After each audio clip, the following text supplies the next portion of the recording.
जय श्री राम।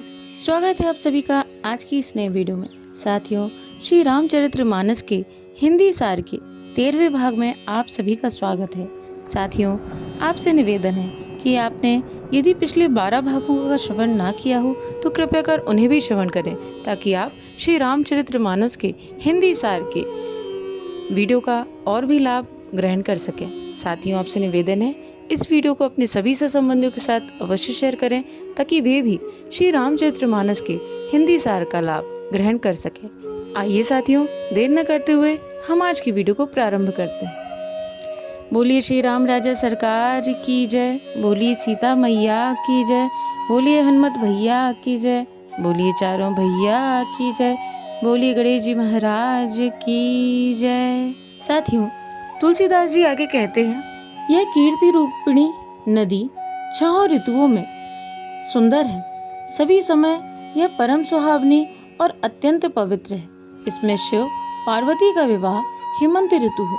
श्री रामचंद्र जी के जन्म का उत्सव सुखदायी शिशिर ऋतु है। श्री रामचंद्र जी के विवाह समाज का वर्णन ही आनंद मंगलमय ऋतुराज वसंत है।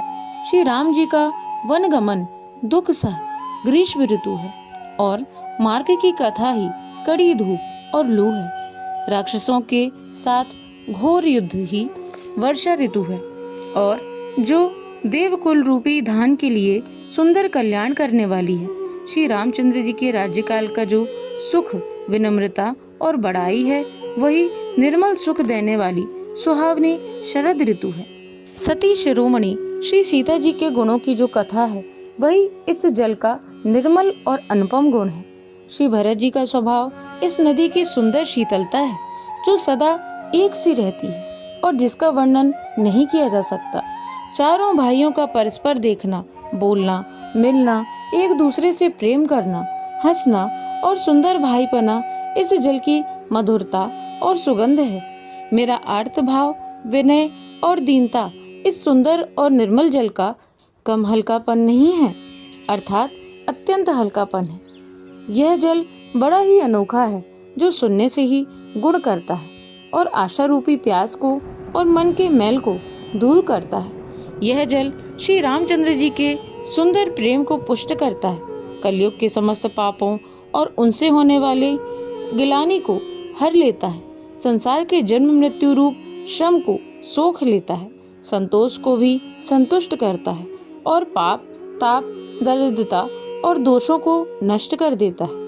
यह जल काम, क्रोध, मद और मोह का नाश करने वाला और निर्मल ज्ञान और वैराग्य बढ़ाने वाला है। इसमें आदर पूर्वक स्नान करने से और इसे पीने से हृदय में रहने वाले सब पाप ताप मिट जाते हैं। जिन्होंने इस राम सुयश रूपी जल से अपने हृदय को नहीं धोया, वे कायर कली काल के द्वारा ठगे गए हैं।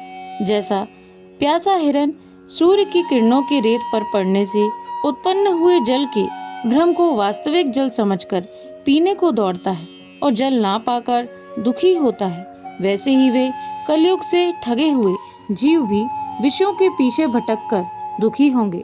और श्री भवानी शंकर को स्मरण करके कवि तुलसीदास सुंदर कथा कहता है। मैं अब श्री रघुनाथ जी के चरण कमलों को हृदय में धारण कर और उनका प्रसाद पाकर दोनों श्रेष्ठ मुनियों के मिलन का सुंदर संवाद वर्णन करता हूँ। भरद्वाज मुनि प्रयाग में बसते हैं। उनका श्री राम जी के चरणों में अत्यंत प्रेम है। वे तपस्वी, निगृहीत चित्त, जितेंद्रिय, दया के निधान और परमार्थ के मार्ग में बड़े ही चतुर हैं।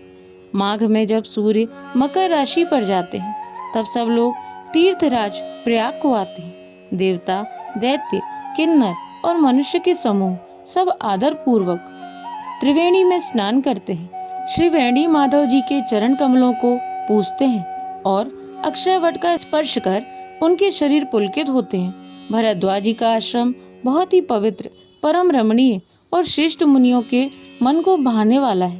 तीर्थराज प्रयाग में जो स्नान करने जाते हैं, उन ऋषि मुनियों का समाज वहाँ भरद्वाज के आश्रम में जुटता है। प्रातःकाल सब उत्साह पूर्वक स्नान करते हैं और फिर परस्पर भगवान के गुणों की कथाएं कहते हैं।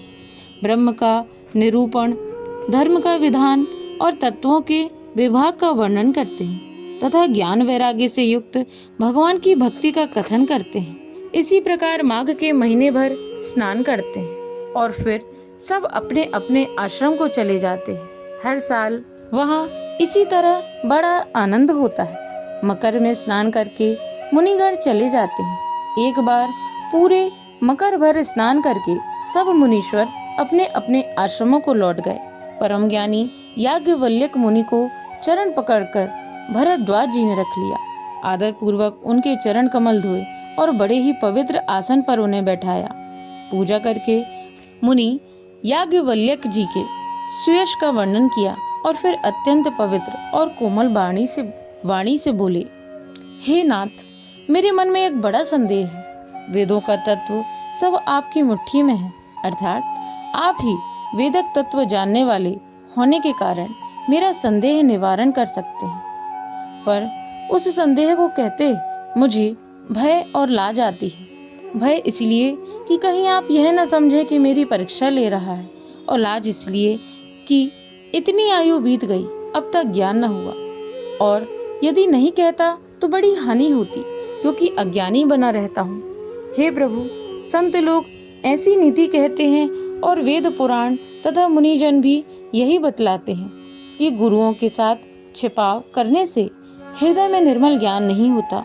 यही सोचकर मैं अपना अज्ञान प्रकट करता हूँ। हे नाथ, सेवक पर कृपा करके इस अज्ञान का नाश कीजिए। संतों, पुराण और उपनिषदों ने राम नाम के असीम प्रभाव का गान किया है।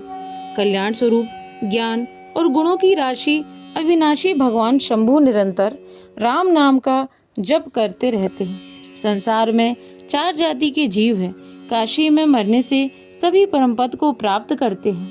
हे मुनिराज, वह भी राम नाम की ही महिमा है, क्योंकि शिवजी महाराज दया करके काशी में मरने वाले जीव को राम नाम का ही उपदेश करते हैं। इसी से उनको परम पद मिलता है। हे प्रभु, मैं आपसे पूछता हूँ कि वे राम कौन हैं? हे कृपा निधान, मुझे समझाकर कहिए। एक राम तो अवधेश नरेश दशरथ जी के कुमार हैं। उनका चरित्र सारा संसार जानता है। उन्होंने स्त्री के वियोग में अपार दुख उठाया और क्रोध आने पर युद्ध में रावण को मार डाला। हे प्रभु, वही राम है या और कोई दूसरे हैं जिनको शिवजी जपते हैं? आप सत्य के धाम हैं और सब कुछ जानते हैं। ज्ञान विचार कर कहिए। हे नाथ, जिस प्रकार से मेरा यह भारी भ्रम मिट जाए, आप वही कथा विस्तार पूर्वक कहिए। आप सत्य के धाम हैं और सब कुछ जानते हैं। ज्ञान विचार कर कहिए। बोलिए श्री गणेश जी महाराज की जय। बोलिए सीताराम भगवान की जय। बोलिए हनुमान जी महाराज की जय। बोलिए चारों भैया की जय। साथियों, तो यह था श्री रामचरितमानस के हिंदी सार का 13वां भाग। आशा करते हैं आपको यह वीडियो अवश्य पसंद आई होगी। साथियों, वीडियो पसंद आई हो तो वीडियो को लाइक करना ना भूलें, और चैनल पर नए हो तो चैनल को सब्सक्राइब करके बेल आइकन अवश्य प्रेस करें। साथियों, इस वीडियो में यदि कोई त्रुटि हुई हो तो हमें कमेंट बॉक्स में अवश्य लिखें। साथियों, अगले भाग का श्रवण करने के लिए चैनल को सब्सक्राइब करना ना भूलें और नोटिफिकेशन ज़रूर ऑन करें। आज के लिए साथियों इतना ही। आपका दिन मंगलमय हो। जय श्रीमन नारायण, जय श्री हरि। राधे राधे।